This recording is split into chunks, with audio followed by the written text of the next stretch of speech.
আজকের দরসে আমরা যেটা শিখব সেটা হচ্ছে কিভাবে আমরা ফতুয়া লিখব। আজকে আমরা দেখাবো কিভাবে ফতুয়া লিখতে হয়।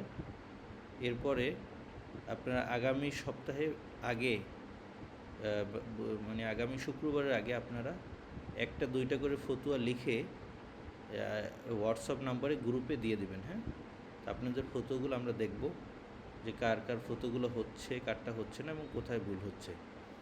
তো পারা যাবে তো ইনশাল্লাহ? সবাই একটু বলেন তো হিম্মত করে, ভুল হইলেও লিখবেন। পারা যাবে তো? জি, শুক্রিয়া আপনাদের। জি, আপনাদের সকলের সাহস, এটাই আমাদের অনুপ্রেরণা। তো আমরা একটু পিডিএফটা বের করে নিচ্ছি। আমার স্ক্রিনটা কি দেখা যাচ্ছে?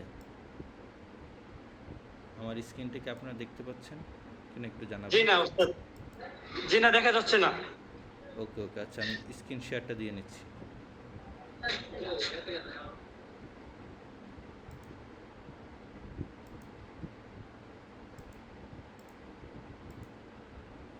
জি, এখন কি আমার স্ক্রিন দেখা যাচ্ছে?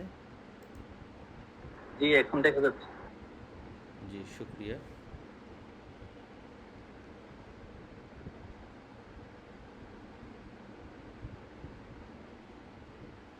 আমরা আজকের যে কিতাবটি আপনাদের সামনে বের করেছি এটা হচ্ছে ফকিহুল মিল্লাত, কিতাবটির নাম ফতোয়া ফকিহুল মিল্লাত। এটি রচনা করেছেন আমাদের সকলের পরিচিত মুখ ফকিহুল মিল্লাত মুফতি আব্দুর রহমান রহমতুল্লাহ আলাই, প্রতিষ্ঠাতা মার্কাজুল ফিকরিল ইসলামী বাংলাদেশ, বসুন্ধরা, ঢাকা। আপনারা তো হুজুরকে সবাই চেনেন বোধহয়। হ্যাঁ, জি।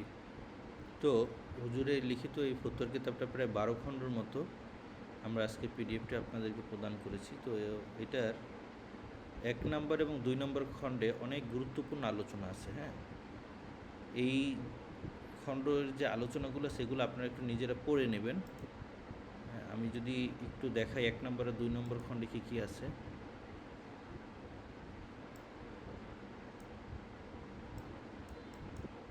ওগুলোর আমরা এখানে আলোচনা করব না, কেমন? 1 নম্বর 2 নম্বর খণ্ড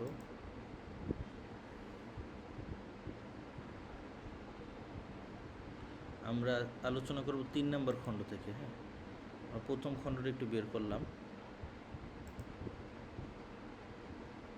এখানে আমরা একটু সূচিটা দেখি। একটা কিতাবের প্রথম মোতালার নিয়ম হচ্ছে ওই কিতাবের সূচি দেখা।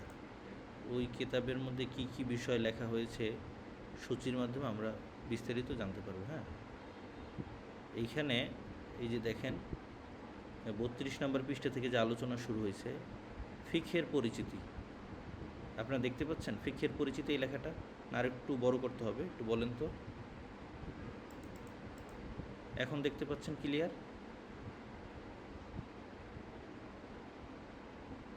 জি, দেখা যাচ্ছে। জি, একটু আপনারা আমার সাথে একটু মাঝে মধ্যে কথা বলবেন, কারণ আমি ওই কম্পিউটারের গুগল মিটের স্ক্রিনটা এখন আর দেখতে পাচ্ছি না। ওইটা আমি সাইড করে রেখেছি। তো এখন শুধু পিডিএফটা আমি দেখি। জি, তো এখানে দেখেন, এখানে ফিকহের পরিচিতি সম্বন্ধে আলোচনা। এটা আমাদের সকলের জানা দরকার।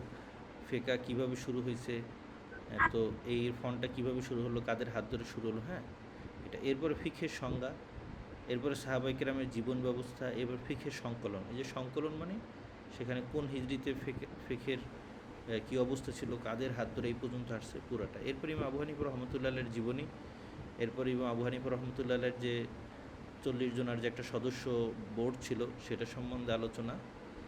এই যে পুরো আলোচনাটা, হ্যাঁ, এটা একটা ফিকহের যে বিভিন্ন ইফতা বিভাগ আছে ওখানে ভর্তি হইলে আপনাদেরকে এগুলো আরবি কিতাব থেকে পড়তে দেয়।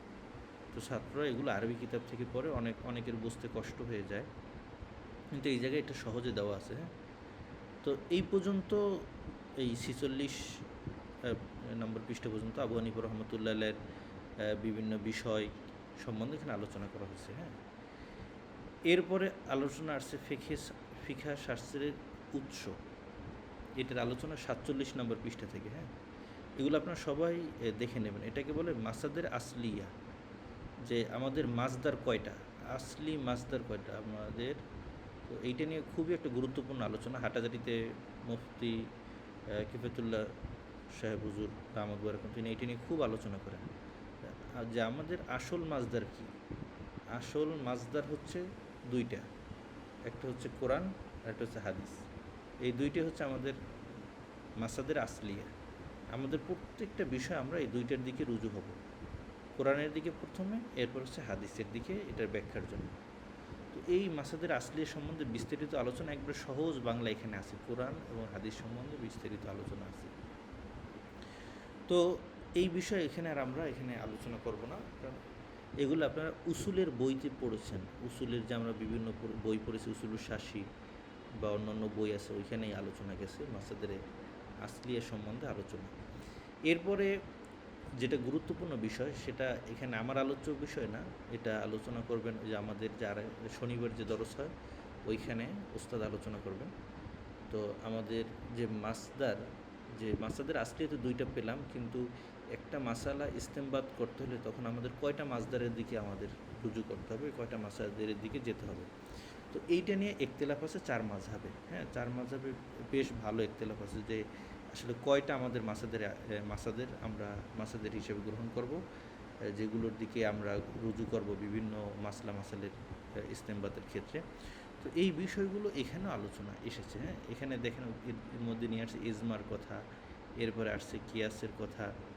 এই যে দেখেন ইজমার তো প্রকারভেদগুলো আপনারা পড়েছেনই, নুরুল আনোয়ারে খুব ভালো করে। এরপর আসছে কিয়াসের কথা, এরপরে ইস্তেহসানের কথা, হ্যাঁ, এরপরে ওরফ, এই সব বিষয়গুলো আপনারা পড়ে নেবেন। হ্যাঁ, ওরফ কী জিনিস, ওরফ কাকে বলে, এগুলো নিয়ে আমরা বিস্তারিত সামনে আরও আলোচনা করব। ওরফের সংজ্ঞা কী, কী কী শর্ত পাওয়া গেলে ওরফ হবে না, একটা প্রচলন, সমাজের প্রচলন হয়ে গেলেই সেটাকে জায়েজ বলবে।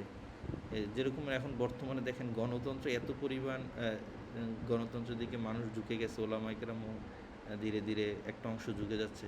এখন এটাকে যদি বলেন যে গণতন্ত্র জায়েজ, তাহলে তো এটা হবে না। হ্যাঁ, ওরফের মধ্যে ওরফের অনেকগুলো শর্ত আছে, হ্যাঁ, 4-5টা শর্ত আছে ও একটা জিনিস ওরফ হওয়ার জন্য। তো এই বিষয়টা আপনারা একটু পড়ে নেবেন। হ্যাঁ, এগুলো ওরফ সম্বন্ধে আপনারা আগেও পড়েছেন নুরুল আনোয়ারে, এখানে আমরা আলোচনা করব না, কারণ আমাদের ক্লাস খুবই কম। এবার ইস্তেসহাব কী জিনিস এটা আপনারা জানেন।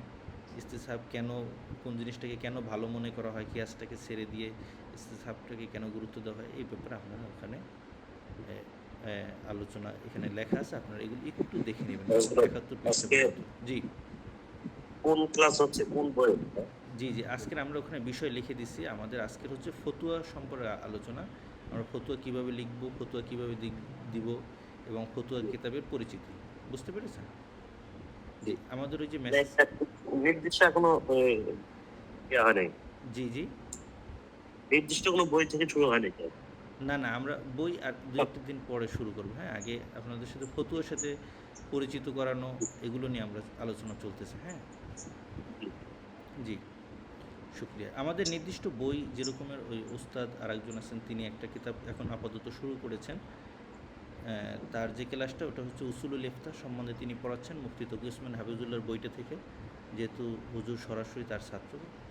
আর আমরা যে কিতাবটা নিচ্ছি, এই যে ক্লাসটা নিচ্ছি, এটা হচ্ছে তামরিনের ক্লাস, ফতুয়া এবং তামরিন। আপনি কীভাবে ফতুয়া লিখবেন, কীভাবে তামরিন করবেন, কী কী ফতুয়ার কিতাব দেখবেন, কীভাবে লিখবেন, সেটার ক্লাস আজকে। হ্যাঁ, জি। তো এই পর্যন্ত এই উসুলের আলোচনা, এগুলো আমরা নুরুল আনোয়ারে পড়ে আসছি, কিন্তু এখন এখানে ফতুয়া লিখতে আমাদের এগুলো সবই প্রয়োজন। তো এগুলো যেহেতু আমাদের একবার পড়া হয়েছে, জানা আছে, এগুলো আপনারা একটু এখান থেকে বাংলায় সহজে পড়ে নেবেন। যে আপনি যদি আলিয়ারও হন, কোনো অসুবিধা নেই, এগুলো পড়লে আপনি বুঝতে পারবেন। আচ্ছা, এরপরে এখানে এই তাকলিদের আলোচনা। হ্যাঁ, তাকলিদের যে আলোচনা, তাকলিদের আলোচনাটা আমাদের পড়া দরকার। আপনারা জানেন তাকলিদটা দুই প্রকার। হ্যাঁ, যে একটা ছিল তাকলিদে মতলক। তাকলিদ তো বোঝেন, তাকলিদ মানে অনুসরণ করা। হ্যাঁ, কারো একটা পুরো আমলের অনুসরণ করা।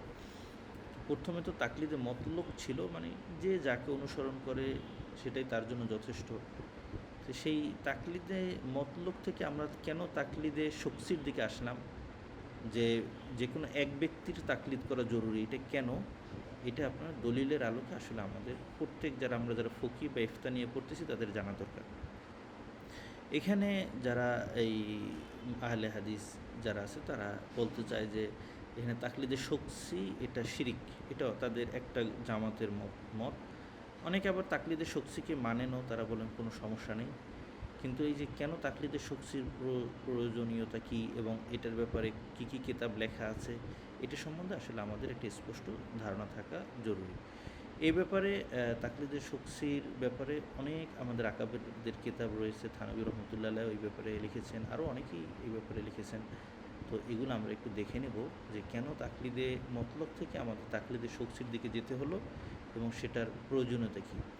এখানে আবু হানিফা রহমতুল্লাহ আলাইহির যে একটা কৌল নকল করা হয়, ইজা সহাল হাদিস বাহু মাযহাবি, যদি কোনো সহিহ হাদিস পড়ে তাহলে সেটাই আমার মাযহাব। তাহলে এই প্রশ্নের উত্তর কী? এই প্রশ্নটা যেহেতু এটা আমার অধ্যায়ের সাথে জড়িত না, এটা যিনি উসুল পড়াবেন ওনার সাথে এবং ওনার অধ্যায়ে এই আলোচনাটা আছে এবং হুজুর এটা নিয়ে হয়তো বা একদিন আলাদাই দরজ দিবেন। এরপর আপনারা এখানে যেহেতু সহজে বাংলায় পেয়ে যাচ্ছেন, এখান থেকে আপনারা একটু দেখে নেবেন। হ্যাঁ, তো তাকলিদ সম্বন্ধে যাতে আমাদের একটা স্পষ্ট ধারণা থাকে, কেন আমরা তাকলিদে মতলব থেকে তাকলিদে শখসির দিকে আসলাম এবং তাকলিদে শখসিকে কেন প্রাধান্য দিলাম এবং এটার প্রয়োজনীয়তা কী, তাকলিদে মতলব করলে সেখানে নফসানিয়াতটা কী আসে। এখানে বর্তমানে ফকিগণ এটাই বলে থাকেন যে তাকলিদে মতলব, বর্তমানে কেউ যদি তাকলিদে মতলবকে দাওয়াত দেয় সেখানে সেটা বুঝে নিতে হবে এখানে তার নফসানিয়াত আছে, কারণ সে যেটাকে সহজ মনে করবে ওইটার দিকেই তখন সে যাবে, আর তখন সে নির্দিষ্ট কোনো একজন ইমামের দিকে যাবে না। আর এইটা একটা বিভিন্ন বিশৃঙ্খলা দেখা দিবে, যেরকমের যখন কাজার ক্ষেত্রে বিচারের ক্ষেত্রে তখন এটা সমস্যার সমাধান দেবে, ফতুয়ার ক্ষেত্রে সমস্যার সমাধান দেখা দিবে। এরকম দেখবেন অনেক আহলে হাদিস পরিবার থেকে ফতুয়া আসে, দেখবেন যে জামাই তিনি হানাফি, স্ত্রী আহলে হাদিস। তো এখন সেখানে তালাকের ক্ষেত্রে আপনি কোনটা ধরবেন? আহলে হাদিসরা তারা বলতে চায় 3 তালাকে 1 তালাক, ওইভাবেই তারা হুকুম দিতে চায়। আর যারা আমরা হানাফি আছি আমরা বলি যে না, 3 তালাক এক মজলিসে দিল 3 তালাক। এখন সেক্ষেত্রে সে ওই জায়গা থেকে ফতুয়া আনবে, স্ত্রী জায়গা থেকে আহলে হাদিস বা শায়েখদের ফতুয়া আনবে, জামাই সে হানাফিদের থেকে ফতুয়া আনবে, আপনি কাটটা দিবেন। তো এই যে জায়গাগুলো, তো নির্দিষ্ট মাযহাব না মানলে যে সমস্যাগুলো হয় সেটা হচ্ছে কাজার ক্ষেত্রে সমস্যাগুলো হয়, ফতুয়ার ক্ষেত্রে সমস্যাগুলো হয়। আসলে সে কোনটা মানতেছে কোনটা মানতেছে না, এইটা নির্ধারণটা বড় বিষয়। যদি দেখা যায় যে হানাফি মাযহাবের ফতুয়াটা ওই স্ত্রীর মুওয়াফেক হইতো, তাহলে স্ত্রী তখন হানাফি মাযহাব মানতে কোনো অসুবিধা ছিল না। সে বলতো না যে এইটি তো আমাদের সুবিধা হইতেছে। এখন যেহেতু সুবিধা হইতেছে না, এখন সে বলবে যে না, আমি এটা মানি না, আমি সালাফিটে মানি, আমার বাবা আগে সালাফি ছিল, আহলে হাদিস ছিল, এখন ওটা মানি। এই যে সমস্যাগুলো, এটা বিস্তারিত একটা আলোচনা আছে, আপনারা একটু পড়ে নেবেন। হ্যাঁ, এবং যারা এটাকে মনে করে তাকলিদ করা শিরিক, এইটার জব কী হবে যে তাকলিদ মানে শিরিক, এখানে আল্লাহ রসুলের অনুসরণ বাদ দিয়ে আবু হানিফা রহমতুল্লাহের অনুসরণ, এইটা শিরিক, এইটা যারা বলতে চায় সেটার জব কি, এ ব্যাপারেও বিস্তারিত আলোচনা। এখানে হয়তো বা একটু কিছুটা টাচ দিতে পারে, কিন্তু বাদবাকি এই ব্যাপারে আরও অনেক বই আছে, আপনি একটু দেখে নেবেন। এখন প্রথমে শুধু এইখানে যতটুকু আলোচনা আছে এতটুকু দেখে নেন, এরপরে এই বিষয়ে আমরা আলাদাভাবে মহাজারা দেব আর কিছুদিন পরে। এবার আমরা আসি আবু হানিফা রহমতুল্লাহ একটু জীবনী আমাদের জেনে রাখা দরকার। এইখানে তার জীবনী আছে যে তার কারা কারা ছাত্র ছিলেন, তার কারা কারা ওস্তাদ ছিলেন। ওস্তাদের মধ্যে আব্দুল ইবনে মাসুদ রাদিয়াল্লাহু তাআলা একজন উল্লেখযোগ্য ওস্তাদ। হ্যাঁ, ইব্রাহিম নাখাই রাহিমাহুল্লাহ, এদের ব্যাপারে একটু আমাদের বিস্তারিত জানা দরকার। কেমন? এরপরে এখান থেকে যে 111 নম্বর পৃষ্ঠা থেকে এইখানে একটু এই বিভিন্ন একটা গুরুত্বপূর্ণ বিষয়ের আলোচনা হয়েছে, সেটা হচ্ছে যে দেখেন বিচারকের রায় ও ফতোয়ার মাঝে পার্থক্য। এই বিষয়টা আমরা সামনে ইনশাল্লাহ আলোচনা করব একটা সময়ে, আর কিছুদিন আপনাদের পুরাতন হলে বুঝবেন, এখন হয়তো নতুন, এই জন্য আমরা আলোচনা করছি না, কিন্তু এটি একটু আপনারা একটু গুরুত্ব সহকারে পড়ে নিন। হ্যাঁ, তো আগামী সপ্তাহে আমরা এই পৃষ্ঠা পর্যন্ত আমাদের পড়া থাকবে যে রায়, কাজা এবং ফতুয়া এই দুইটার মধ্যে কী পার্থক্য। কাজা যেটা আর একটা ফতুয়া যেটা, এই দুইটার মধ্যে কোনটা গ্রহণযোগ্য হবে। হ্যাঁ, এই যে একটা বিষয় রয়ে গেছে। মনে করেন যে একটা লোক, সে উদাহরণটা কিভাবে দিব, যে কাজা হিসাবে তার যে ফায়সালাটা হয়েছে মানে বাহ্যিক দৃষ্টিতে সেই ফায়সালায় মনে করেন যে একটা বিপরীত রায় আসছে ফতুয়ার, সেক্ষেত্রে কী হবে? তো এখন ফতুয়াটা গ্রহণযোগ্য হবে না ওই কাজার রায়টা গ্রহণযোগ্য হবে, এবং কাজার মাধ্যমে যেটা ফায়সালা হয়ে যাবে সেটা গ্রহণযোগ্যতা কতটুকু, এবং ফতুয়ার মাধ্যমে যেটা ফায়সালা আসবে সেটার গ্রহণযোগ্যতা কতটুকু, এই একটা জায়গা এখানে মানে খুবই গুরুত্বপূর্ণ। আমাদের যারা প্রত্যেকে ফতুয়া দেব তাদের জানা দরকার। এখন যেহেতু এই কাজাটা ইসলামী কাজাটা নাই, এর জন্য এই বিষয়টা এখন আমাদের সামনে মানে আসতেছে না, কিন্তু যেখানে ইসলামী কাজা আছে সেইখানে এই বিষয়টা ফেস হতে হয় যে ফতুয়া যদি কোনো বিচারকের বিচারের ভিন্ন দিকে যায় তাহলে সেক্ষেত্রে আমরা কি করব? এখানে কাজান একটা বিষয় আছে, একটা হচ্ছে দিয়ানাতান বিষয়, মনে করেন আপনার মাঝে এবং আল্লাহর মাঝে। তো এই আপনি বিষয়টা জানেন যে এখানে ঘটনাটা এমন ছিল না, তো এখন এটা হচ্ছে দিয়ানাতান, কিন্তু কাজান কাজী সে বাহ্যিক দৃষ্টিতে ফায়সালা করে দিছে। তো এখন এই ক্ষেত্রে যে আপনি যদি দিয়ানাতান হিসেবে আমল করতে চান সেটা পারবেন কি না, এই যে একটা সূক্ষ্ম বিষয় আছে, এটা নিয়ে আমরা আলাদা একটা মুহাজারা এই বিষয়টা আলোচনা করব। এটা বোঝার আগে আপনাদের আগে এই বিষয়টা একটু করে রাখা দরকার। এই জন্য আপনারা আগামী সপ্তাহে ইনশাল্লাহ ক্লাসে আসার আগে এই যে জায়গাটা আছে 111 নম্বর পৃষ্ঠা থেকে 120 নম্বর পৃষ্ঠা পর্যন্ত যদি একটু আপনারা দেখে আসেন, কাজা এবং ফতুয়া এই দুইটার মধ্যে পার্থক্য কী, এবং যদি কাজাটা তো মূলত হয় বাহ্যিকের উপরে লক্ষ্য করে, আর ফতুয়াটা তো আসলে দেখা যায় যে আপনি আপনার মনের কথাটা আপনি কাজী সাহেবের কাছে বললেন, যে মুফতি আছে তার কাছে বলতে পারলেন, কিন্তু কাজীর কাছে তো আপনি গেলে আপনাকে সাক্ষী প্রমাণ লাগবে, সাক্ষী প্রমাণ অনুযায়ী সে যদি ফায়সালা হয় আপনার পক্ষে রায় দিবে, অন্যথায় দিবে না। কিন্তু কিন্তু দেখা যাচ্ছে আপনি সাক্ষী দিতে পারতেছেন না, কিন্তু বাস্তবতাটা হচ্ছে আপনার মানে একিনটা হচ্ছে যে আপনি যেটা বলতেছেন সেটাই সত্য। তো এই ক্ষেত্রে আপনি ফতুয়ার ক্ষেত্রে ভিন্নতা পেতে পারেন, যে ফতুয়ার ক্ষেত্রে মুফতি সাহেব বলতে পারেন যেহেতু আপনি যেটা বলতেছেন এই বক্তব্য সত্য, কিন্তু আপনার সত্যের পক্ষে কোনো রায় নাই, তো আপনি এভাবে আমল করে যেতে পারেন, বলবে কি আল্লাহ আপনি যদি সত্য বলেন আল্লাহ আপনাকে মাফ করবেন।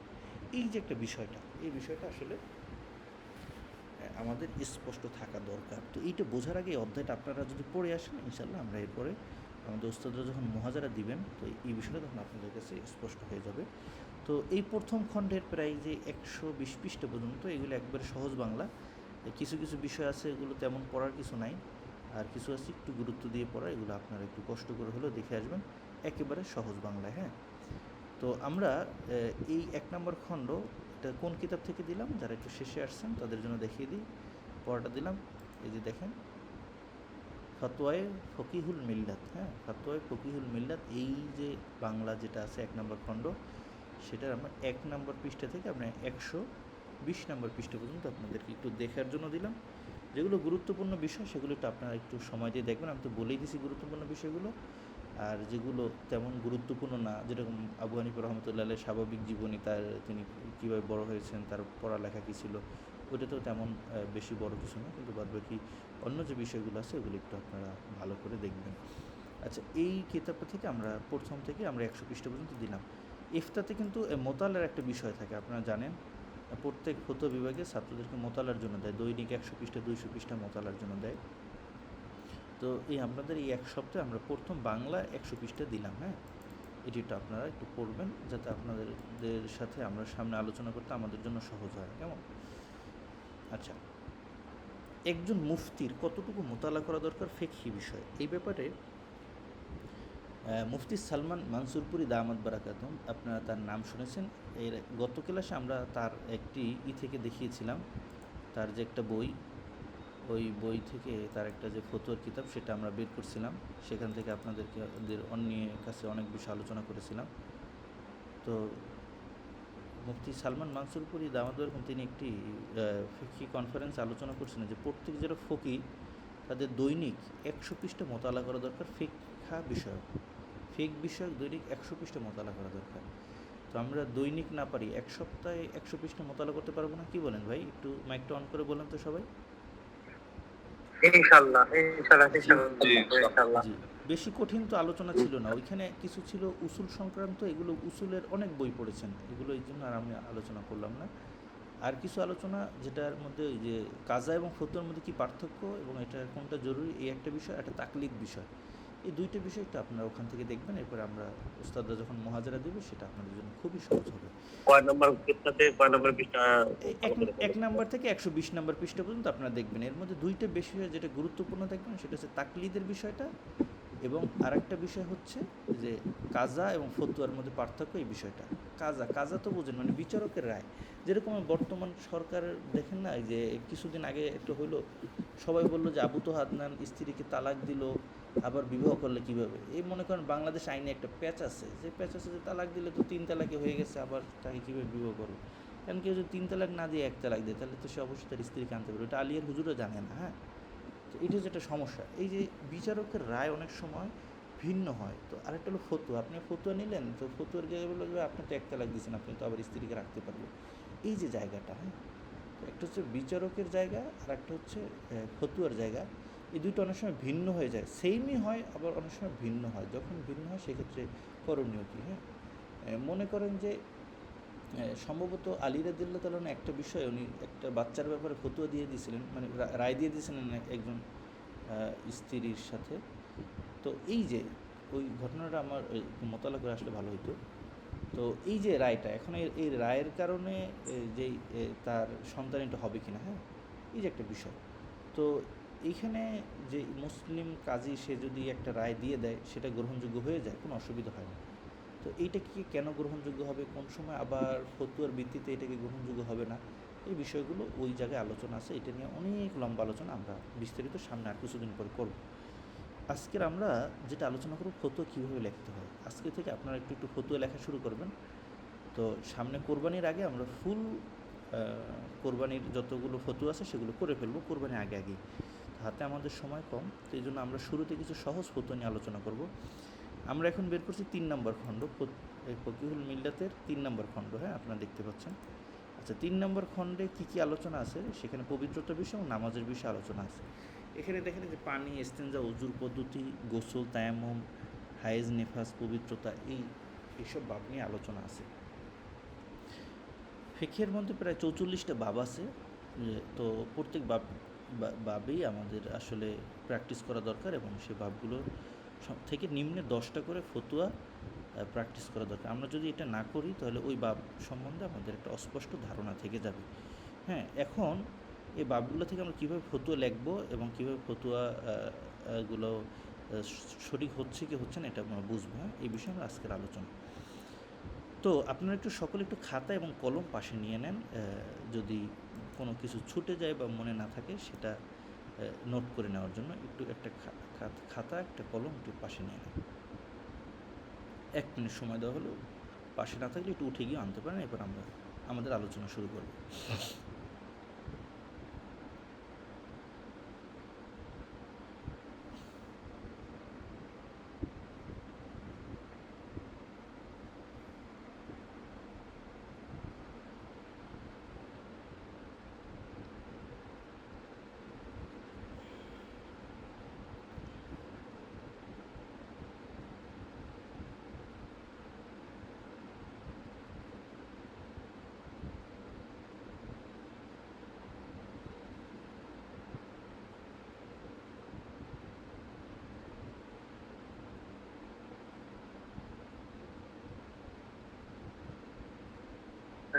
ইনশাআল্লাহ।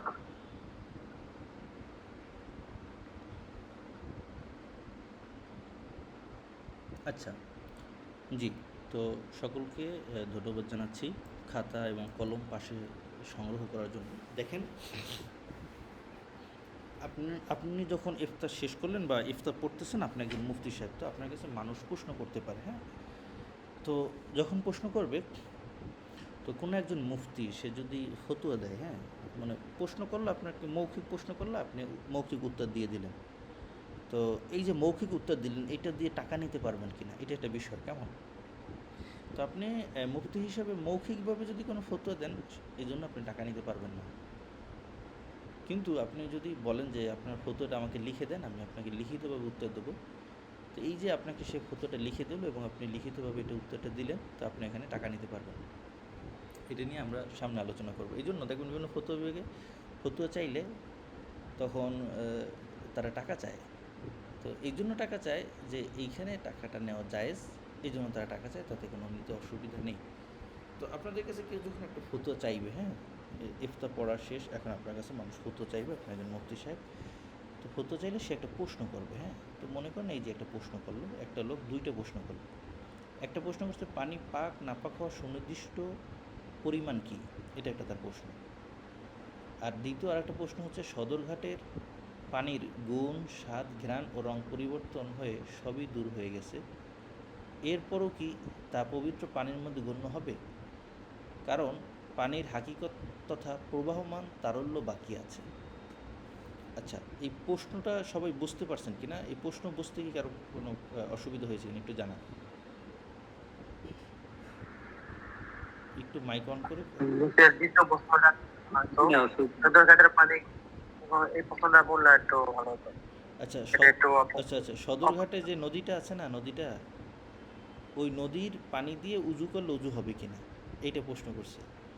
আপনারা জানেন ওই যে ঢাকা শহরে যত বজ্র আছে, ময়লা আছে, সব ওই নদীতে পড়ে। তো পড়ার কারণে নদীর পানিটা নষ্ট হয়ে গেছে, হ্যাঁ। তো সেখানে একটা এই পানির যে স্বাদ, সেই স্বাদ ওই পানিতে নাই, ঘ্রাণও নাই, রঙটাও অন্যরকম হয়ে গেছে। যে পানির যে তিনটে গুণ, এই তিনটে গুণই নাই। এখন এই পানি দিয়ে উজু করা যাবে কিনা, আপনারা দেখবেন মানুষ গোসল করতেছে সেই পানি দিয়ে, হ্যাঁ। নদীর পাশে সে সদরঘাটে গেলেই দেখবেন সবাই গোসল করতেছে, সাবান দিয়ে গোসল করতেছে, কোনো অসুবিধা নেই। এখন এইটা যাবে কি না এই পানি দিয়ে উজু করা, হ্যাঁ, এই একটা প্রশ্ন করছে যে কোনো একজন প্রশ্নকারী। যদি যদি পানিটা যদি চলমান থাকে তাহলে তো পানিটা তো পবিত্র থাকে, পাক থাকে। আচ্ছা আচ্ছা, এইখানে ওই লোক এরকম প্রশ্ন করছে যে প্রবাহমান তারল্য বাকি আছে, এটা তো আসলে চলতেছে, চলমান, তাহলে এটা আসলে পানিটা পাক থাকবে কি থাকবে না, এটা নিয়ে একটা প্রশ্ন, হ্যাঁ। আমরা দেখি হুজুর কি উত্তর দিছে, এবং এটার সমাধান আমরা দেখব।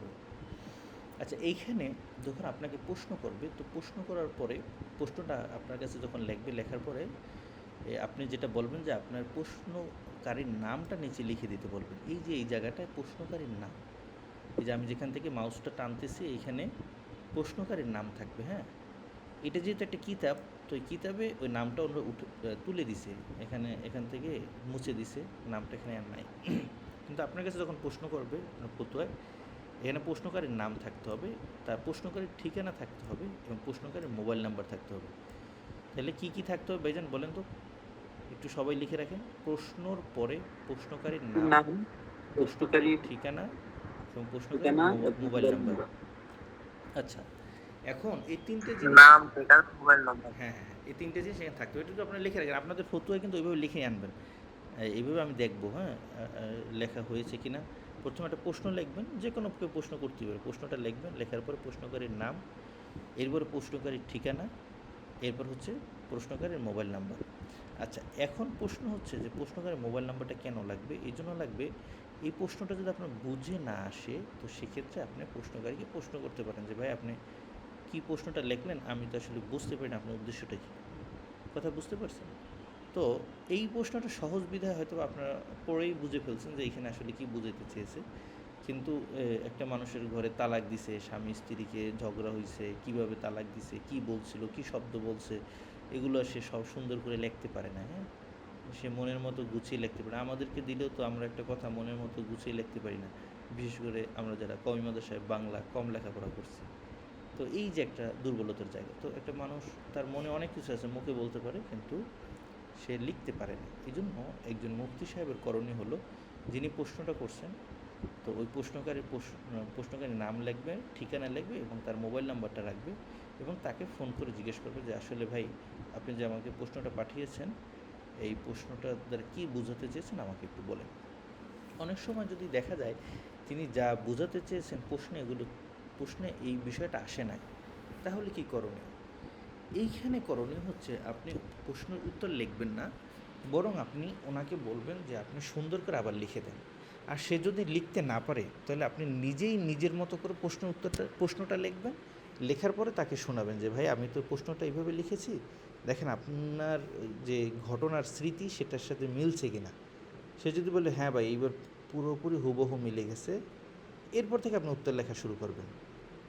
এখন এখানে একটা বিষয় যে আপনি যদি মনে করেন যে এখানে যে প্রশ্নটা করছে অনেক প্রশ্ন আছে, এটা দেখলেই বোঝা যায় আসলে প্রশ্ন যে করছে তার প্রশ্নটা হয় না। যেরকমের কিছুদিন আগে একজন আমাদের এখানে ইনস্টিটিউটে ভর্তির জন্য যোগাযোগ করছিল, তিনি ইফতা ভর্তি হবেন। উনি একটা তালাকের মাসালা পাঠিয়েছেন। তো উনি যেভাবে লিখে দিয়েছেন আমি দেখেই বুঝতে পেরেছি যে এইখানে আসলে ওনার মৌখিক বক্তব্য শোনা দরকার। তো পরে মৌখিক বক্তব্য শোনার পরে দেখলাম যে আসলে এটা একটা খুবই জটিল প্রশ্ন। এটার উত্তর আমি নিজেই দিতে পারি, কিন্তু পরে না দিয়ে ওনাকে বললাম আপনি একটা ভালো ইফতা বিভাগে জিজ্ঞাসা করো। উনি বললো আমি জিজ্ঞেস করছি, তারা এইটা অনেকেই এইটা উত্তর দিচ্ছে এবং আমিও কোরআন হাদিস দেখেছি, কোরআন হাদিসে এইটাই আমি পেয়েছি। কিন্তু উনি কোরআন হাদিসে যেটা পেয়েছে সেটাও ভুল। আসলে মানে উনি বুঝতে পারেন ওনার ভুলটা কোথায়। এবং ওনাকে যারা যারা উত্তর দিছে আলিয়া মাদ্রাসার যে মানে যারা ফারেগিন ওই ধরনের কিছু আলেম কাজী অফিসে থাকে, তারা কিছু উত্তর দিছে সেটাও ভুল। তো আসলে এখন যদি সঠিকটা বলি তো উনি তো হয়তো বা মেনে নেবে না, বলবে আমি তো একজন আলেম মানুষ, আমি কোরআন হাদিস পড়লাম দেখলাম এটা আল্লাহ বলছেন, আপনি এটা কি বললেন। তো আগে তাকে বোঝাতে হবে যে আসলে দেখেন যে বিষয়টা এমন। এই জন্য তাকে বললাম আপনি প্রশ্নটা আর একটু সুন্দরভাবে লিখে আপনি একটা যে কোনো ফতোয়াকে পাঠিয়ে দেন।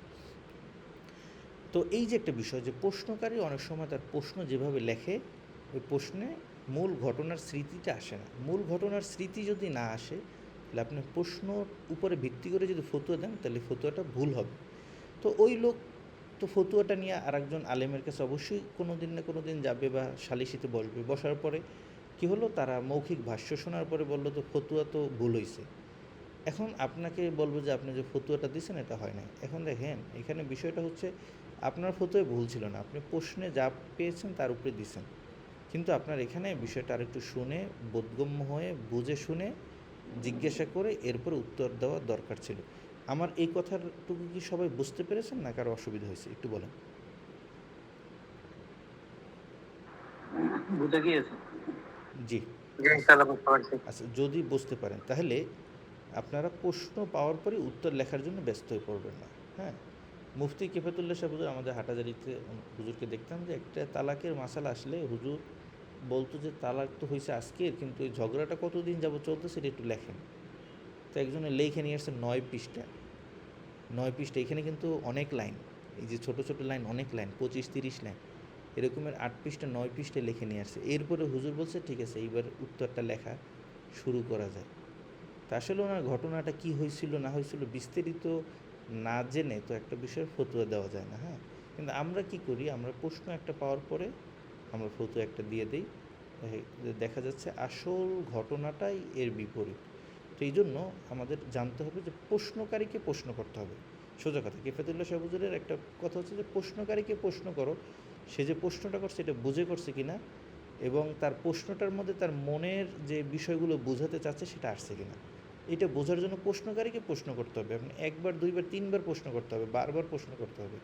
প্রশ্ন করে তার মুখ থেকে আসল কথাটা বের করে নিয়ে আসতে হবে। এরপর আপনার ফতুয়ার দিকে আগাতে হবে। বিশেষ করে তালাকের মাসালা যে সমস্যাগুলো, একজন বলছে আমি তোকে ছেড়ে দিলাম, এদের সে উদ্দেশ্য নিয়েছে তালাক, তাহলে কিন্তু এটা তালাকে সরি তালাক হবে না, এটা কিনায়া শব্দ দিয়ে সে বলছে। আরেকটা হচ্ছে বললো আমি তোমাকে তালাক দিলাম, এক তালাক দিলাম তোরে, এই যে বলো সে তালাক দিল, এই জন্য সেখানে ভাষ্যগুলো কি সেটা শুনতে হবে। তারপরে সে যে বলছে যে আমি তাকে তালাক দিলাম, কাজী অফিসের একটা পাঠালো যে আমি তাকে তালাক দিলাম, হ্যাঁ, ওই যে 1 তালাক 2 তালাক 3 তালাক দিলাম, এইটা করে একটা সিগনেচার করা একটা কাগজ আপনার কাছে আসছে কাজী অফিসের। তো আপনি মুফতি সাহেব হিসাবে প্রশ্নটা পড়লেন যে এই ব্যক্তি তো এখানে লেখছে আমি আমার স্ত্রীকে, হ্যাঁ, এরকমের 1 2 3 তালাক দিলাম এরকম লেখা।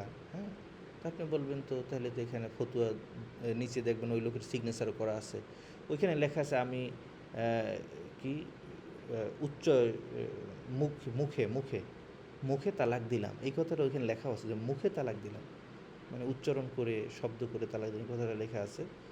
তো এই যে একটা লেখা এবং ওখানে ওনার সিগনেচার, তো এটা আপনি যে কোনো সালিসিতে যান, কাজাতে যান, কোর্টে যান, দেখবেন যে বলবে যে এখানে তো আপনি 3 তালাক দিয়েছেন, মুখে উল্লেখ করে দিয়েছেন, সেটা আবার কাগজে লেখা আছে, এটার নিচে আপনার সিগনেচার আছে, তাহলে তো 3 তালাক হয়ে গেছে, বাহ্যিক দৃষ্টিতে 3 তালাক হয়ে গেছে, কাজীর ফয়সালা এটা।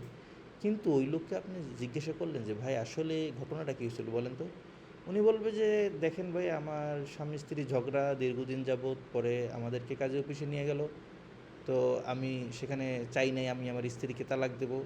তো ফ্যামিলি চাইলো যে বিচ্ছেদ করাবে, তো আমি রাজি না। তো ফ্যামিলি কাজী সাহেব কী যেন লিখে দিল, আমাকে বললো সিগনেচার করতে। আমি ওইটা দেখিও না কী লেখছে, আমি কিছু পড়িও না, আমি কিছু জানিও না, আমি একটা সিগনেচার দিয়ে দিছি। এরপর তো এই রকমের এখন আমরা সংসার করতে চাই। তো এখন আপনি ফতোয়া কী দেবেন বলেন? ওই লোক মুখে তালাক উচ্চারণ করেও না, কিন্তু ওইখানে কাগজে লেখা যে আমি স্বেচ্ছায় সজ্ঞানে আমার স্ত্রীকে 1 তালাক 2 তালাক 3 তালাক দিলাম, এবং মুখে উচ্চারণ করি আমি দিলাম, এরকমের বাংলায় লেখা আছে। অথচ উনি জানেও না ওখানে কী লেখা। উনি এত সাধারণ গ্রাম্য মানুষ, মনে করেন 70 বছর বয়স, না 50 বছর বয়স, উনি এই বাংলা টাংলা পড়তে পারে না, কোনো রকমের একটা সিগনেচার দিছে বা সিগনেচার দিতে পারে একটা টিপ দিছে। এখন ওইখানে লেখা আছে 3 তালাকের কথা, অথচ ওনাকে কাজী পইরাও শোনায় নাই যে উনি কাজী সাহেব 3 তালাক লেখছে। স্বাভাবিক যেটা করে আর কি, কাজীরা এখানে 3 তালাক লিখে দেয়, আপনি না বললেও তারা লিখে দেয়। এটা একটা বাংলাদেশের প্র্যাকটিস আর কি। 1 তালাকও লিখতে পারে, কিন্তু 3 তালাক লিখে দেয়। তো এই ক্ষেত্রে আপনি কি বলবেন, তালাক হয়েছে কি হয় না? একটু বলেন তো, আপনারা যারা আছেন এখানে সবাই তো দাওরা শেষ করছেন, বলেন তো কয় তালাক হয়েছে? হইলে তালাক হবে না। হ্যাঁ, কেন হবে না বলেন, সমস্যা নেই, ভয়ের কিছু নাই। যে তো গ্রাম্য ব্যক্তি অজ্ঞ হয়েছে, বুঝতে পারে না এটা বেশি লিখে দিচ্ছে এই জন্য না বুঝেছে। আচ্ছা আচ্ছা আচ্ছা, যাই হোক, হ্যাঁ, খুব সুন্দর একটা উত্তর দিচ্ছেন। এখন দেখেন এখানে কাজীর ফায়সালায় আপনি তো কোনোভাবে এটা বলতে পারবেন না যে তালাক, যে কাজী তো ফায়সালা, ইসলামী কাজীও যদি হয়, যে একজন ইসলামী কাজীর কাছে যান, বলবেন যে তার এখানে সিগনেচার, এখানে সে নিজে সিগনেচার করছে, এখানে তো প্রমাণ আছে তালাক হয়ে গেছে। তো এই কী করবেন? তো এই জায়গায়, এই জায়গাগুলো বোঝার জন্য আমাদের আরও পড়তে হবে। হ্যাঁ, তো এইখানে এতটুকু আমরা বলতে পারি যে ওইখানে তালাক দেওয়া হচ্ছে, এই ব্যাপারে ওই ওই ওই ব্যক্তি এতটুকু তো বুঝতে পারছে যে এইখানে তালাক উনি যেহেতু ওনার স্ত্রীকে ছেড়ে দেয় এই জন্য নিয়ে আসছে, এতটুকু তো তার উপলব্ধিতে ছিল যে হ্যাঁ আমি এই যে সিগনেচারটা করতেছি মানে আমি আমার স্ত্রীকে তালাক দিচ্ছি। তো এই ক্ষেত্রে স্বাভাবিক মতলকান্তে 1 তালাক হবেই, কিন্তু তার মনে 3 তালাক দেওয়ার উদ্দেশ্য ছিল না। এই হিসাবে আপনি 1 তালাক বলতে পারেন যে হ্যাঁ, সে যেহেতু কাগজপাতিতে তালাক দিছে, 1 তালাক আমরা এটা একিনান হয়ে গেছে। কিন্তু 3 তো ওনার মাথায়ও ছিল না, এবং উনি চিন্তাও করে নাই 3, এবং এখানে যে 3 তালাক লিখে দিছে কাজে, এটা উনি জানেন না। তো সেক্ষেত্রে 3 তো প্রশ্ন আসে না, এখন তো 1 তো হতে পারে। 1 তালাকে আপনি সরি তালাক বলে দিতে পারেন, কারণ এখানে তালাক শব্দ বলে উচ্চারণ দিচ্ছে। এই যে বিষয়গুলা, তো এইটা একটা কাগজ দেখে, একটা প্রশ্ন দেখে উত্তর আসলে দেওয়া যায় না। তো প্রশ্নকারীকে প্রশ্ন করতে হয় আসলে ওনার ভিতরে কী ছিল। দেখা গেল বর্ণনা ক্ষেত্রে আপনি স্বামীর কথার উপরে ফতোয়া দিলেন, স্ত্রীর পক্ষ এসে আর একটা বললো, তারা বললো যে না ঘটনা এমন না, ঘটনা আর এক রকমের। এখন আপনি ফতুয়া দেখবেন যে একই বিষয়ে দুই রকম ফতুয়া আমরা দেখেছি যখন ইফতার করেছি। একই বিষয়ে দুই রকম ফতুয়া, একবার একজনের বক্তব্য শুনে এক রকমের, আর একজনের বক্তব্য শুনে আর এক রকম। এরপরে দুইটা ফতুয়া নিয়ে আসছে যে দুইটা হলো কি যেন এক জায়গা থেকে ফতুয়া দিল। তো দেখেন, এই জন্য আপনাকে ফতুয়ার প্রশ্নকারী যদি দুই পক্ষ হয়, মানে প্রশ্নটা দুই পক্ষের সাথে সম্পৃক্ত এমন যদি হয়, তাহলে অবশ্যই দুই পক্ষের ভাষ্য শুনতে হবে। দুই পক্ষের ভাষ্য শুনে আপনাকে ফতোয়া দিতে হবে যদি আপনি নিখুঁতভাবে ফতোয়াটা দিতে চান। আপনি যদি সেই ক্ষেত্রে এক পক্ষের ভাষ্যের উপরে ফতোয়াটা দিয়ে দেন, তাহলে আপনার অবশ্যই ফতোয়ার ক্ষেত্রে মিস্টেক হবে এবং ভুল হবে, এটাই স্বাভাবিক। কারণ সবাই যাবে যে ফতোয়াটা কোনোভাবে আমার পক্ষে আসে কিনা। হ্যাঁ, স্বাভাবিক। আপনাকে একটা ঘটনা শুনি, এক ব্যক্তি আমাদের এক মুফতি সাহেবকে বলছে যে দেখেন, আমি তো আমার স্ত্রীর সাথে এমন একটা কাজ করছেন, আমার স্ত্রী আছে কি নাই শুধু এতটুকু বলেন, সামনে কালকের সালিশি যদি আপনি কোনোভাবে যদি আমার স্ত্রী টিকে যায়, আমিও চাচ্ছি টিকেও, এটা একটু বলেন। তো উনি মাসালাটা দেখে বলল যে হ্যাঁ, লিখিত দিতে তো সময় লাগবে 7-8 দিন। তো বলছে যে তাহলে মৌখিকভাবে একটু বলে দেন। তো একদিন পরে সে মাসালাটা দেখে, তো মুফতি সাহেব বললো যে হ্যাঁ, আপনার স্ত্রী এতে একেবারেই তালাক হয়নি, আপনি রাখতে পারবেন। হ্যাঁ, যেভাবে বলছেন তাতে রাখতে পারবেন। উনি সাথে সাথে 30,000 টাকা বিদেশ থেকে পাঠিয়ে দিয়েছে ওনার বিকাশ। ঠিক আছে? এই যে দেখেন, মানুষ টাকা দিতে চায় শুধু ওনার পক্ষে ফতোয়াটা যাক। ওনার পক্ষে আসলে ফতোয়াটা ছিল। এই যে দুই পক্ষে চাইবে যে তার পক্ষে এটা নেওয়ার জন্য, এই ক্ষেত্রে সে কী করবে? শব্দের মারপ্যাঁচ দেবে। প্রশ্নের মধ্যে শব্দের কিছু মারপ্যাঁচ থাকবে। তো এইটা দিয়ে আপনার বুঝতে হবে যে আসলে শব্দগুলো কী। হ্যাঁ, যেরকম আমরা ফিকহের ক্ষেত্রে যেরকমের ফাত্তাহহারু, হ্যাঁ, এই যে তখন এটা আপনার যে গোসলের ক্ষেত্রে যখন ফাত্তাহহারু বলছে, তখন এটা গোসলের যে বিষয়টা ফরজ হয়ে গেছে। হ্যাঁ, আল্লাহ গুরুত্ব দিয়ে বলছেন। তো এইরকমের এইখানে বর্ণনার ক্ষেত্রে আমাদের দেখতে হবে কোন ভাষায়, কোন শব্দে এবং কিভাবে দিছে। ওই ব্যক্তি যে লিখেছে তার বক্তব্য এবং এই যেরকম কাজী সাহেব যে লিখেছে অথবা কোনো উকিল লিখেছে তার লেখার ভাষা একটা, আর যাদের সাথে ঘটনা সম্পৃক্ত তাদের ভাষা আর একটা, তাদের কথা আর একটা। এগুলো সব মিলিয়ে আপনাকে আসতে হবে যে প্রশ্নটা সঠিক কিনা। এই জায়গাটায় যে সমস্যাটা হয় সেটা হচ্ছে ম্যাক্সিমাম যারা মুফতি বা ইফতার ছাত্র বা ফতুয়া নিয়ে সামান্য সময় দিচ্ছে বা বেশি ঘাটাঘাটি করে না, তারা প্রশ্ন একটা পাওয়ার পরে উত্তর দিয়ে দেয়। তো এই জায়গায় আপনার মাথা ঠান্ডা রাখতে হবে, প্রশ্ন পাওয়ার পরে উত্তর দেওয়া যাবে না। বরং আপনাকে যেটা করতে হবে, যদি দুই পক্ষের সাথে সম্পৃক্ত কোনো ফতুয়া হয় তাহলে উভয় পক্ষের বক্তব্য আপনার কাছে লাগবে, যদি সাধ্যে আপনার থাকে। আর যদি আরেক পক্ষের বক্তব্য কোনোভাবেই আপনি সংগ্রহ করতে পারতেছেন না, সে দিতে চাচ্ছে না, তখন আপনি উত্তরের ক্ষেত্রে বলবেন যে প্রশ্নকারীর প্রশ্নের উপরে ভাষ্যের উপরে আমি ভিত্তি করে আমি লিখলাম, যদি এর থেকে কোনো ভিন্ন মত বা ভিন্ন কোনো এখানে তথ্য পাওয়া যায় সেক্ষেত্রে ফতুয়ার ভিন্ন হতে পারে, সেটার জন্য মুফতি সাহেব কোনো দায়ী থাকবে না। এরকম যদি আপনার সন্দেহ হয় যে আসলে না উনি কিছু লুকাচ্ছে, সেক্ষেত্রে আপনি এই কাজটা করতে পারেন। তাহলে প্রশ্নকারীকে প্রশ্ন করে প্রশ্নের মধ্যে যে দুর্বলতা আছে, প্রশ্নের মধ্যে যে অস্পষ্টতা আছে, সেটা আগে বের করতে হবে এবং নির্ণয় করতে হবে, অন্যথায় ফতুয়া দিলে ফতুয়া ভুল হবে। এই বিষয়টা কি আপনাদের কাছে ক্লিয়ার হয়েছে? প্রশ্নের বিষয়টা সবাই একটু বলেন তো, জি একটু সবাই বলেন জি ভাই, ইনশাআল্লাহ। পরিষ্কার হয়েছে? আমার জি একটা প্রশ্ন জি জি জি জি জি বলেন বলেন বলেন। স্যার বলছি, কোনো স্ত্রীকে যদি তার স্বামী যদি মনে মনে রাগের মাথায় বলে আমি তোকে তালাক দেবো বা তালাক দিলাম, মনে মনে প্রকাশ করিনি, তাহলে কি তালাক হবে? আচ্ছা যাই, এটা একটা ফতুয়া, তো এটা আমরা পরে আলোচনা করবো, হ্যাঁ ঠিক আছে, এটা একটা পরে আলোচনা করবো। সে তালাফুজ করে নাই, আপনি বলতে চাচ্ছেন সে তালাফুজ করে নাই, এই ক্ষেত্রে এটা তালাক হবে কি না। হ্যাঁ, কেউ যদি তালাফুজ না করে, সে যদি না লিখে কোথাও, হ্যাঁ, কেতাবাত না করে, তালাফুজ না করে, সেক্ষেত্রে এটা তালাক হয় না। এটা আমরা সামনে পড়ব, এটা এখন আমরা উত্তর দিচ্ছি না, কেমন? আচ্ছা, এবার আমরা আসেন, প্রথম আমাদের তাহলে বিষয় হচ্ছে প্রশ্নটা ভালোভাবে বোঝা এবং প্রশ্নকারীকে খুঁচিয়ে খুঁচিয়ে খুঁচিয়ে খুঁচিয়ে প্রশ্নের বিস্তারিত বের করে নিয়ে আসা। হ্যাঁ, উনি বলতে চাইবে না, দেখবেন একজন মহিলা আপনার কাছে একটা তালাকের ফতুয়া চাচ্ছে, সে এড়াইতে চাচ্ছে, বারবার এড়াইতে চাচ্ছে এবং সে চাচ্ছে সে ফতুয়াটা আপনার থেকে নিয়ে যেতে। এই ক্ষেত্রে আপনি প্রয়োজনে ফতুয়া দিবেন না। হ্যাঁ, আপনি বসে থাকবেন, বলবেন যে না এইভাবে আমি দিতে পারবো না, আপনি বিস্তারিত বলেন। বিস্তারিত যদি আপনার কাছে দেখেন যে দুইবারে দুই রকম বলতেছে, তাহলে ওনার কাছে যেই জায়গায় সন্দেহ হবে ওই কথাটাকে আরও ভেঙে বিস্তারিত জেনে বিস্তারিত বিবরণ লিখে, এরপর যখন আপনি এতমিনান হবেন প্রশ্ন সঠিক, এবার আপনি সামনে আগাবেন ইনশাল্লাহ। এবার আমরা উত্তরের দিকে যাই। দেখেন উত্তর কিভাবে লিখব। তো এবার একটু আসি উত্তর কীভাবে লিখবো। হ্যাঁ, উত্তর লেখার ক্ষেত্রে আপনার সর্বপ্রথম এখানে লিখবেন যে প্রশ্নের সমাধান, এখানে একটা উত্তর না লিখে এখানে লিখবেন সমাধান। হ্যাঁ, এই জায়গাটায় মাঝখানে লিখবেন সমাধান। সমাধান লিখে আপনি উত্তর শুরু করবেন, ঠিক আছে? তো সমাধান লেখার পরে যে উত্তর যে শুরু করবেন, সেক্ষেত্রে আপনার যেটা করণীয় হচ্ছে, উত্তরে আপনি যা খুশি তাই লিখতে পারবেন না, এটা একটা বড় বিষয়। উত্তরে আপনি যা খুশি তাই লিখতে পারবেন না। আপনার উত্তরের প্রতিটা লাইন এটা গল্পের লাইনের মতো হবে না, বরং আপনার উত্তরের প্রতিটা লাইন হবে আপনার প্রশ্নের বিভিন্ন উত্তর। প্রশ্নের বিভিন্ন উত্তর থাকবে প্রতিটা লাইনের মধ্যে। আমার কথাটা কি সহজে বুঝতে পেরেছেন? উত্তরগুলো গল্পের মতো আপনি সাজিয়ে লিখলেন সেটা হবে না, বরং আপনি যেই কটা লাইন লিখবেন উত্তরের ক্ষেত্রে প্রতিটা লাইন হতে হবে আপনার প্রশ্নের উত্তরের সাথে সম্পৃক্ত কোনো না কোনো উত্তর। প্রশ্নের উত্তর ব্যতীত কোনো একটা লাইন এখানে থাকতে পারবে না, যদি থাকে সেটা বাদ যাবে। যে একটা লাইন আপনি এমনিই লেখলেন, ওইটা প্রশ্নের উত্তরের সাথে সম্পৃক্তই না, মানে ডিপেন্ডেন্টই না, তাহলে সেটা এখানে থাকবে না, সেই লাইনটাকে কেটে দিতে হবে। বরং যতটুকু জরুরি ততটুকুই উত্তর দিতে হবে, এর চাইতে বেশি আপনি অতিরিক্ত কথা লিখতে পারবেন না। যদি উত্তর হয় ইয়াজুজু জায়েজ, এতটুকু লেখলে যদি উত্তর হয়ে যায় তাহলে আপনি এতটুকুই লিখবেন, এর বেশি লিখবেন না। যদি উত্তর হয় যে লা ইয়াজুজু জায়েজ নাই, তাহলে আপনি শুধু এতটুকুই লিখবেন লা ইয়াজুজু জায়েজ নাই, আপনি কোনো ব্যাখ্যা করবেন না। হ্যাঁ, এখন যদি প্রশ্নকারী ব্যাখ্যা চায়, এই ধরনের প্রশ্ন করে যে সে প্রশ্নের সাথে ব্যাখ্যা চায়, তাহলে সেক্ষেত্রে আপনি উত্তরের ক্ষেত্রে একটু ব্যাখ্যা দিতে পারেন। তবে সেই ব্যাখ্যাটা হতে হবে সংক্ষিপ্ত, কোনো বেশি না, একাডেমিক কোনো আলোচনা না, সংক্ষিপ্ত উত্তর।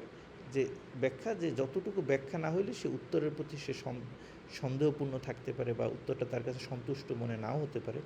এই জন্য কিছু যদি অতিরিক্ত বৃদ্ধি করতে হয়, সেই জন্য আপনি একটু বৃদ্ধি করবেন, এছাড়া আপনি কোনো বৃদ্ধি করবেন না।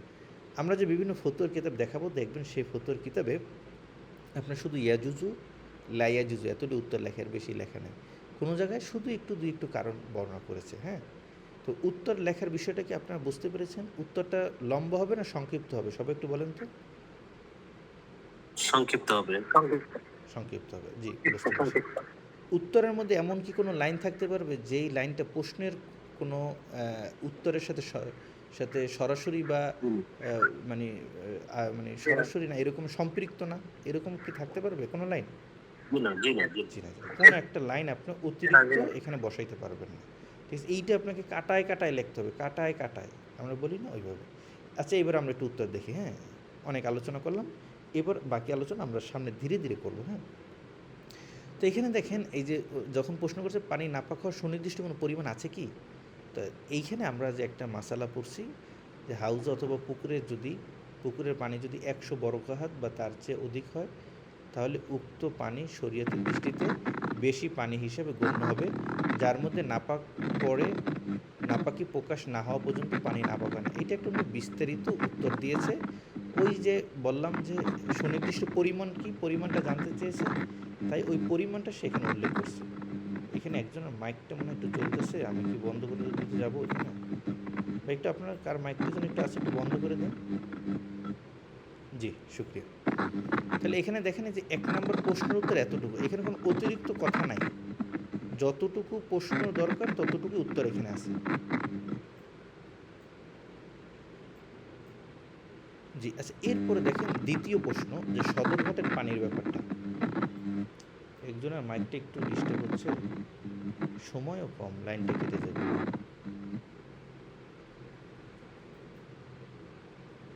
জি, তো এখানে দেখেন এই যে দ্বিতীয়টা সদরঘাটের পানির ব্যাপারটা, এটা নিয়ে একটা আলোচনা করি। সেটা হচ্ছে যে সদরঘাটের পানি এটা আসলেই ব্যবহার করা যাবে কি না। যে জোবাইর ভাই, আপনার মাইকটা মানে অন, একটু বন্ধ করবেন কি? জি, শুক্রিয়া। আবার চালু হয়ে গেছে।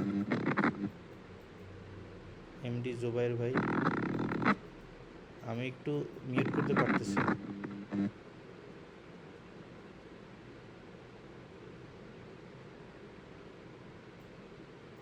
জি, সমস্যাটা কাটতেছে না, একটু বন্ধ করে আসি।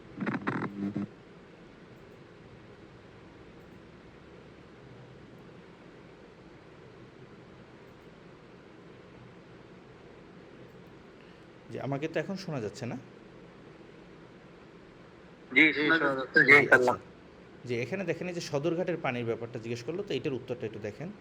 তো এইখানে উত্তর দেওয়ার আগে একটু আলোচনা করছে, যে যতটুকু আলোচনা না করলেই নয়। যেরকম দেখেন, নাপাকির দ্বারা পানির রং, গন্ধ, স্বাদ, এই 3টি গুণাবলী হতে যে কোনো একটি গুণ বিনষ্ট হয়ে গেলেই পানি নাপাক হয়ে যায়। সাধারণত নদী ও সমুদ্রের পানির ক্ষেত্রে এই রকমের হয় না, মানে নদী এবং সমুদ্রের পানি আসলে তরলই থাকে। তা সত্ত্বেও প্রশ্নে বর্ণিত বিবরণ সত্য হলে সদরঘাটের পানি নাপাক হিসাবে গণ্য হবে। আচ্ছা, এই প্রশ্ন, এই ফতোয়া এখানে দিয়েছে যে সদরঘাটের পানি নাপাক হিসাবে গণ্য হবে। আচ্ছা, তো এই ফতোয়াটা যে তিনি দিলেন, এখন আমাদের কথা হলো যে আপনি যে দাবি করলেন, দাবির পিছনে দলিল দেন, এটা হচ্ছে আমাদের কথা। হ্যাঁ, তো এখন তিনি দলিল দিবেন। এই যে দেখেন, দলিলের ক্ষেত্রে তিনি কোন কোন কিতাবে দলিল নিয়ে আসছেন। একটা হচ্ছে ফতুয়ে শামী, হ্যাঁ, রদ্দুল মুখতার, ফতুয়ে শামী থেকে তিনি এখানে দলিল নিয়ে আসছেন। এরপরে তিনি কোন কিতাব থেকে দলিল নিয়ে আসছেন? এই যে বাহরুর রায়েক থেকে নিয়ে আসছেন। এই যে লেখা আছে, এলাম আন্নাল উলামা আজমাউ আলা আন্নাল মা ইজা তাগায়্যারা আহাদু আওসাফিহি বিন নাজাসাতি লা তাজুজু তাহারাতু বিহি কলিলান কানাল মাউ আও কাসীরান। এই যে এখানে আপনারা জানেন যে পানির যদি 3টা আওসাফি পরিবর্তন হয়ে যায়, তাহলে সেই পানি আর পাক থাকে না। ওই দলিলগুলো এখানে নিয়ে আসছে। এরপরে নিয়ে আসছে ফতুয়ে হাক্কানিয়া, এই কিতাব থেকেও নিয়ে আসছে। এরপরে এখানে শেষ। মোটামুটি 2টা কিতাব, আরবি কিতাব থেকে দলিল দিচ্ছেন। একটা হচ্ছে ফতুয়ে শামী, আর একটা হচ্ছে বাহরুর রায়েক, এবং সাথে ফতুয়ে হাক্কানি। হ্যাঁ, ফতুয়া হক্কানি একটা উর্দু ফতুয়া, এই 3টে ফতুয়া থেকে তিনি এখানে দলিল নিয়ে আসছেন। মোটামুটি তার ফতুয়াটা লেখা শেষ, এখানে উত্তর শেষ। উত্তর শেষের পরে আপনি আপনার নাম লিখবেন, আপনার মোবাইল নাম্বারটা নিচে এখানে লিখবেন, এবং এরপরে সত্যায়নের জন্য একটু জায়গা থাকবে, সেখানে যিনি মুফতি সাহেব আছেন তিনি এটা সত্যায়ন করে দিবেন। হ্যাঁ, আপনারটা যদি সঠিক হয় তাহলে সঠিক, যদি বেঠিক হয় তাহলে বেঠিক। কথার মধ্যে ডিস্টার্ব দিতেছে। জুবাইর ভাই একটু মিউট করেন না, আপনার জন্য তো কিছু শোনা যায় না। আচ্ছা, আমি আবার একটু মিউট করে দিচ্ছি ওনাকে, উনি হয়তো বা বুঝতেছেন না। আরও কয়েকজন আছে, একটু। সময় শেষ তো এই জন্য মনে হয় ডিস্টার্ব হয়। না না, সময় শেষের কারণে না, ওই যে যারা ওই মিউট করে রাখে না তাদের কারণে হচ্ছে। হ্যাঁ, একেবারে শেষ সময় গুরুত্বপূর্ণ কিছু বিষয় এই সময় যদি লাইনে ডিস্টার্ব করে, অনেকে মিউটের বিষয়টা বোঝে না যে কীভাবে মিউট করতে হবে। আচ্ছা, এই যে জোবাইর বাইটটা মিউট করে দিচ্ছি। জি ভাই, জোবাইর ভাই, আপনি আর কোনো সুইচে টিপ দেন না। হ্যাঁ, যেভাবে আছেন ওইভাবে থাকেন, আমি এটা করে দিছি, কেমন? আপনি আবার চাপ দিলে ওটা অন হয়ে যাবে। আমাদের সময় আর আছে কয় মিনিট দেখে নিন, 4 মিনিট সময় আছে, এরপর মিটিংটা কেটে যাবে। জি, আমার স্ক্রিনটা কি এখন দেখা যাচ্ছে? জি ইনশাআল্লাহ, জি জি। জি, তো এইখানে আপনি দেখেন 2টা আরবি ফতুয়ার কিতাবের দলিল দিছে। হ্যাঁ, একটা হচ্ছে রদ্দুল মুখতারের, আর একটা দিচ্ছে বাহরুর রায়কের, এরপর একটা উর্দু ফতুয়ার কিতাবের দলিল দিচ্ছে। তো এই ক্ষেত্রে আমরা কি করব, আমরা এরকমের কিছু আরবি যে কিতাবগুলো আছে সেগুলো থেকে দলিল দেব। যে কিতাবগুলো আমরা পড়েছি সেগুলো থেকে দলিল দিলে আপনার চলবে, যেরকম হেদায়া আছে, তারপরে কানজুদ দাকায়েক আছে, এরপর আপনি ফতুয়া দিতে পারেন যে শরে বেকায়া আছে, সেখান থেকেও দিতে পারেন, এবং আরও বিভিন্ন কিতাব থেকে দিতে পারেন। কোন কোন কিতাব থেকে দেবেন সেগুলো আমরা আলোচনা করব, কেমন? তাহলে এই যে ফতুয়া লেখার বিষয়টাকে আপনি বুঝতে পেরেছেন। এখানে আপনি যে উত্তরটা লিখবেন, সে আপনার দাবির পিছনে যে দলিলটা আছে, কিতাবের নাম লিখে, কিতাবের খণ্ড নাম্বার লিখে, পৃষ্ঠা নাম্বার লিখে, এরপর আপনি আরবি ইবারতটুকু নিয়ে আসবেন। এতটুকুই আপনার কাজ। এটা হলে আপনার ফতুয়াটা কমপ্লিট হয়ে যাবে। 2টা কিতাবের আরবি কিতাব থেকে 2টা কিতাব থেকে আনবেন, আর একটা উর্দু ফতুয়ার কিতাব থেকে আপনি নিয়ে আসবেন। মোটামুটি 3টে কিতাব থেকে আনলেই হয়ে যাবে। যারা উর্দু বুঝেন না তারা বাংলা যে কোনো একটা ফতুয়ার কিতাব থেকে একটা দলিল দিয়ে আসলে আমাদের জন্য যথেষ্ট হবে। হ্যাঁ, আচ্ছা, আরবি কোন কোন কিতাব থেকে দেবেন এগুলো আমরা একটু আলোচনা করবো এখনই। হ্যাঁ, আচ্ছা, যদি এখন লাইনটা কেটে যায়, আপনারা একটু আবার লাইনে যুক্ত হতে পারবেন না ভাই? যদি লাইনটা কেটে যায় আপনারা জি একটু ইনশাআল্লাহ। যুক্ত হবেন। আমরা আজকে ফতুর কোন কোন কিতাবগুলো দেখবেন ওগুলো নিয়ে একটু আলোচনা করে দেবো। আচ্ছা, এরপরে দেখেন আচ্ছা, এই মাসালাটা লেখার পদ্ধতিটা কি সবাই বুঝছেন কিনা? এই যেটা শুরুতে আলোচনা করলাম, এইটা কি বুঝছেন কিনা? হ্যাঁ, উত্তরটা কীভাবে লিখবেন? জি ইনশাআল্লাহ, জি জি। জি জি, আপনার এখান থেকে দেখে লিখলেও কোনো অসুবিধা নেই। হ্যাঁ, আচ্ছা, এরপরে দেখেন এই যে আর একটা প্রশ্ন আছে যে সাপ্লাইয়ের বিকৃত পানির বিধান। হ্যাঁ, ঢাকা শহরের অধিবাসীদের সরকারিভাবে পানি সাপ্লাই দেওয়া হয়, এতে মাঝে মধ্যে বিকৃত রঙের পানিও আসে। সেই বিকৃত রঙের পানি পান করা, গোসল করা ও অন্যান্য কাজে ব্যবহার করা যাবে কি না? তো এই যে একটা বিষয়। হ্যাঁ, এখন দেখেন উত্তর, তদন্তের মাধ্যমে সাপ্লাইয়ের পানির সাথে নাপাক জিনিসের সংমিশ্রণ নিশ্চিত না হওয়া পর্যন্ত ওই পানি ব্যবহারের উপযোগী বলে বিবেচিত হইবে। এখানে দেখেন সাপ্লাইয়ের যে পানিটা ট্যাঙ্কি থেকে আসে ওইটা আমরা জানি পাক পানি, ওইখানে কোনো নাপাকি পড়ার ব্যবস্থা নাই বা সুযোগ নেই। এখন হঠাৎ করে যদি আপনি দেখেন এখানে একটু ময়লা পানি চলে আসছে, তাহলে সেক্ষেত্রে করণীয় কী? অনেক সময় দেখা যায় ট্যাঙ্কি পরিষ্কার করে বা বিভিন্ন সময় বিভিন্ন কারণে ময়লা পানি আসতে পারে। তো বা পাইপের মধ্যে যে লোহার পাইপ, ওই জং ধরে জংয়ের থেকে লাল পানি আসতে পারে। সেক্ষেত্রে আপনাকে নিশ্চিত হইতে হবে এখানে কোনো নাপাকি আসছে কিনা বা নাপাকি এই লাইন দিয়ে গেছে কিনা, সেটা নিশ্চিত হওয়ার আগ পর্যন্ত আপনার এই পানিটা পাক। এটা কীভাবে, এটা আপনার কিছু কাওয়ায়েদ পড়লে আপনারা বুঝতে পারবেন। আল ইয়াকিনু লা ইয়াজুলু বিশাক্কি, ইয়াকিন যেটা আছে সেটা শকের মাধ্যমে জায়েল হয় না। এখানে আমাদের ইয়াকিন ছিল তো যে ওয়াশার পানিটা পাক, এটা খাওয়া যায়, এটা ব্যবহার করা যায়, উজু করা যায়। কোনো দিন যদি আমরা একটু খারাপ কিছু দেখি তাহলে এটার সঠিক নাপাক কিনা যতক্ষণ পর্যন্ত এটা প্রমাণ না হবে ততক্ষণ পর্যন্ত এটার হুকুম দেওয়া যাবে না। আচ্ছা, এইটার ব্যাপারে দেখেন এখানে দলিল নিয়ে আসছে বাদায়ুস সনায় থেকে, এরপরে দলিল নিয়ে আসছে কোথান থেকে, বাদায়ুস সনায়ের আর একটা জায়গা থেকে, এরপরে মুক্তাসারুত তহাবি থেকে, এরপর ফতুয়া স্বামী থেকে। যতগুলো আপনি দলিল আনতে পারেন কোনো সমস্যা নেই, কিন্তু কমপক্ষে 3টা দলিল দিতেই হবে। 2টা আরবি কিতাব থেকে, একটা যদি আপনি উর্দু ফতুয়ার কিতাব থেকে দেন তাহলে চলবে, কেমন? এই হচ্ছে ফতুয়া লেখার পদ্ধতি। একটা ফতুয়া কমপ্লিট হয়ে গেছে, কেমন? তাহলে এরপরে আপনার নাম লিখবেন, আপনার মোবাইল নাম্বারটা লিখে দেবেন,